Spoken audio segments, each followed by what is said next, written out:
and they impregnate them, they rape them, and they make babies, and they take these babies and sell them for their organs, sell them for sex, sell them for satanic ritual abuse.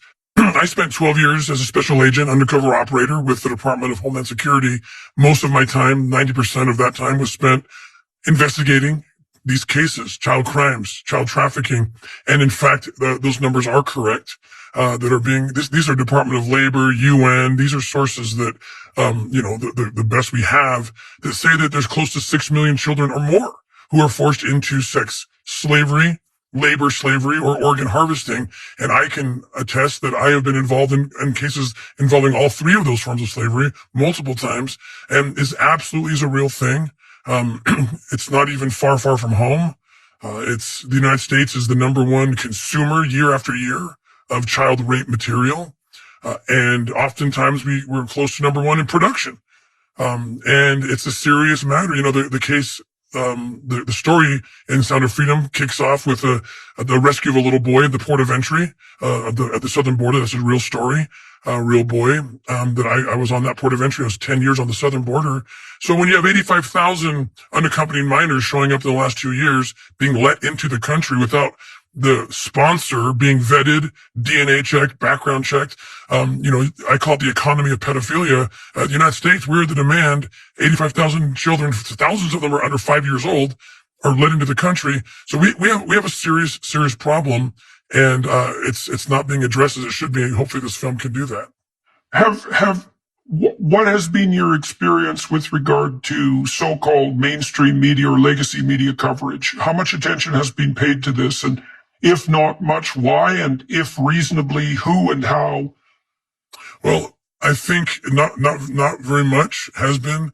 Attention has been given by mainstream media. Oftentimes it's more innocent than cynical, perhaps, where it's just, this is too dark. I don't want to expose our audience to this horrific thing.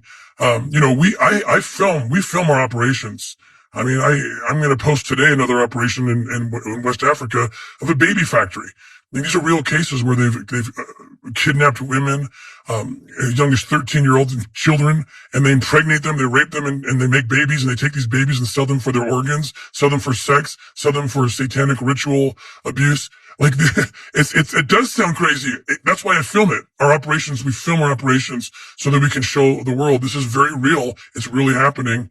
And I think if there's 2 million children forced into commercial sex, which is the most kind of credible statistic that we can find, a lot of people are involved. So there is a more cynical answer to your question, which may be there's people that don't want this exposed because they're involved in it. Good afternoon, Chairman McClintock, Ranking Member DePaul, and distinguished members of the committee. It is an honor to be here. I thank you for the invitation to share my testimony.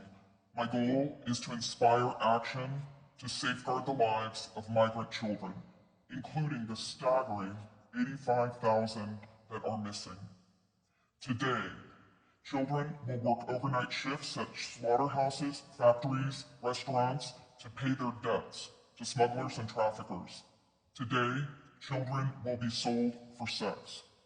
Today, children will call a hotline to report they are being abused, neglected, and trafficked, and we don't know if they're going to get the help they need.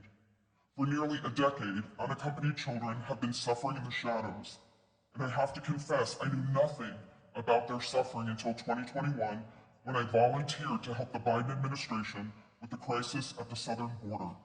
As part of Operation Artemis, I was deployed to the Pomona Fairplex Emergency Intake Site in California to help HHS, Office of Refugee Resettlement, reunite children with sponsors in the United States.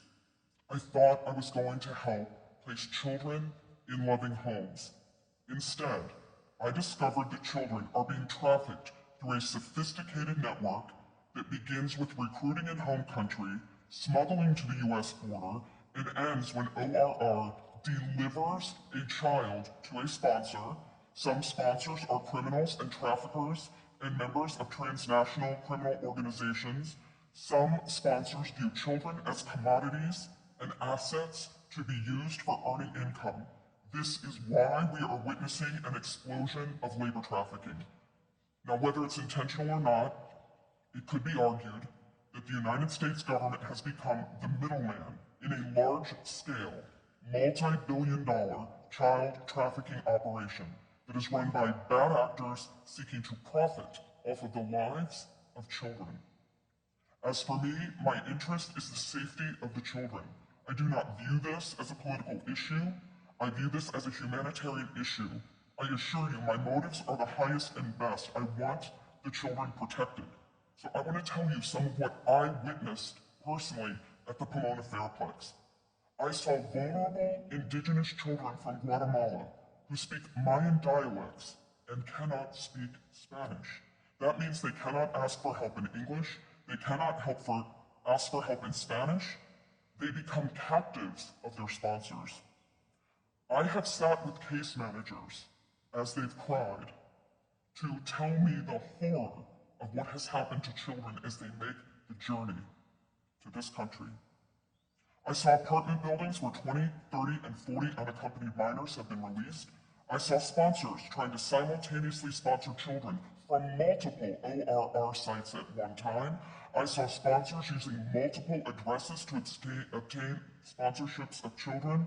And I saw numerous cases of children in debt bondage, and the child knew they had to stay with the sponsor until the debt was paid. Realizing that we were not offering the children the American dream, but instead putting them in modern-day slavery with wicked overlords, was a terrible revelation. A terrible revelation. These children are a captive victim population with no access to law enforcement or knowledge of their rights. They are extorted, abused, neglected, and that is why I blew the whistle in 2021.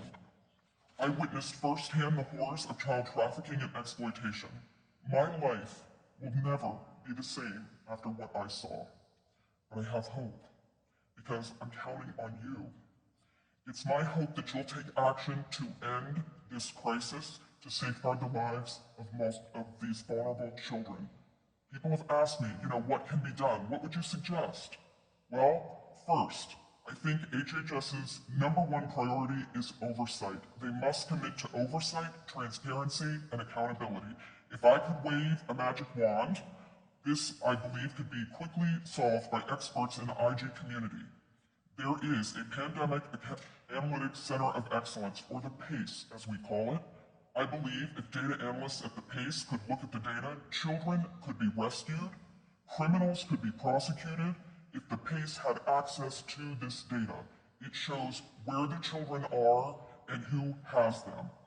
I think also we need to change the culture of speed over safety. Speed is the wrong performance measure when dealing with children. We need to revamp the vetting process of sponsors and have case managers who have investigative backgrounds, data analytics backgrounds, some certified fraud examiners. And I think we need to reimagine a system where the sponsor is the accountable party. Sponsors should be required to report to ORR. And lastly, stop retaliating against whistleblowers. Stop retaliating against the people who are trying to tell the truth to save the children. As it is written, a wise man listens to advice, while a fool continues in his folly, and HHS needs to be wise to care for these children. Thank you very much. Your time's expired.